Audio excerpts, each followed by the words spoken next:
Halikam, may ibabahagi akong kwento sa inyo. Itong tungkol sa kung paano natin kayang gawing maganda ang isang sitwasyon kahit na parang napakasama na nito. Tara, samahan niyo ko sa pakikipagsapalaran ni Pablo. Ang bida natin dito ay si Pablo. Alam nyo, napunta siya sa isang sitwasyong talagang mahirap.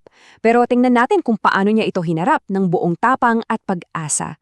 So yun, pagkatapos ng isang napakahaba at talagang delikadong paglalakbay sa dagat, si Pablo ay malapit nang makarating sa Roma, ang sentro ng mundo noong panahong yon. Ang kaso, hindi ito yung bakasyon na inaasahan niya. Isipin nyo, bilanggo siya. May kadena at laging may bantay na kasama. Siguradong mabigat sa loob niya, iniisip, paano ko maibabahagi yung mensahe ko kung ganito ang kalagayan ko? At habang naglalakad sila, lalo pang naging mahirap. Yung mga tao sa paligid, pinagtatawanan siya, kinukutsa siya. Yung pag-asa niyang makatulong sa maraming tao sa Roma, parang unti-unting nawawala. Pero bigla, may narinig siyang sigaw. Pero hindi sigaw ng galit, kundi sigaw ng tuwa. Biglang may isang lalaking tumakbo mula sa mga tao at niyakap siya ng sobrang higpit na parang tatay niyang matagal na walay. Tapos, may isa pa at isa pa. Grabe yung epekto nun kay Pablo, no? Yung mainit na pagsalubong ng mga kaibigan niya, para bang binura nito lahat ng lungkot at pagod niya. Naramdaman niyang hindi pala siya nag-iisa. At pagdating nilang mismo sa Roma, may isa pang sorpresa. Imbes na ikulong siya sa isang madilim at malamig na selda, pinayagan si Pablo na tumira sa sarili niyang inuupahang bahay. So ito yung naging setup niya. Sa isang banda, ito yung mga limitasyon niya. Hindi siya pwedeng mag-travel at laging may bantay. Pero dito yung galing ni Pablo eh. Tingnan niyo yung mga kaya niyang gawin. Ginawa niyang pagkakataon yung sitwasyon niya. Pwede siyang tumanggap ng bisita, sumulat at magturo sa kahit sinong gustong makinig sa kanya. At hindi lang yan, isang araw o isang linggo ha. Sa loob ng 2 buong taon, yung bahay ni Pablo ay naging parang headquarters ng kabutihan. Patuloy siyang nagtuturo ng may kumpiyansa. Kahit na technically, isa siyang bilanggo. Isang araw, may kumatok sa pinto niya. Isang bisita na hindi niya inaasahan at isang bisita na may malaking problema. Ang pangalan niya ay Onesimo. Kasi si Onesimo, isa siyang alipin na tumakas. May nagawa siyang mali sa amo niya at tumakbo siya papuntang Roma para magtago. Isipin niyo, mag-isa, walang pera, takot na takot sa isang malaking syudad. Pero imbes na husgahan o itaboy ni Pablo, tinanggap niya si Onesimo.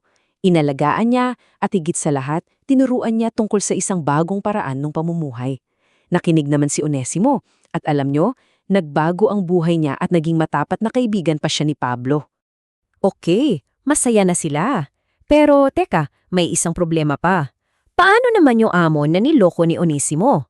Alam ni Pablo na kailangan itong ayusin, kaya gumawa siya ng isang napakagandang plano.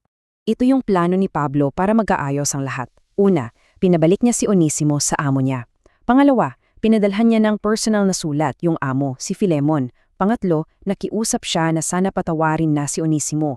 At pang-apat, ito yung kahanga-hanga. Sabi niya kung ano man ang utang ni Onesimo, siya na ang magbabayad. At ito ang pinakabuod ng sulat niya. Napakaganda. Sabi niya, tanggapin mo siya, hindi na bilang alipin, kundi higit pa, isang kapatid na minamahal. Ang hinihiling ni Pablo ay ituring si Onesimo hindi bilang isang bagay, kundi bilang pamilya. Para mas ma-appreciate natin yung healing ni Pablo, kailangan nating tandaan na noong panahon ng mga Romano, ang mga alipin ay itinuturing na pag-aari at ang parusa sa pagtakas, sobrang bigat at malupit. Kaya yung turo ni Pablo, talagang binabago nito mang lahat. Ipinakita niya na sa pananampalataya, lahat tayo ay pantay-pantay. Mas matibay ang pagiging magkapatid kesa sa anumang estado sa buhay, amo ka man o alipin. So, ano ba talaga yung mga aral na pwede nating dalin mula sa kwentong ito?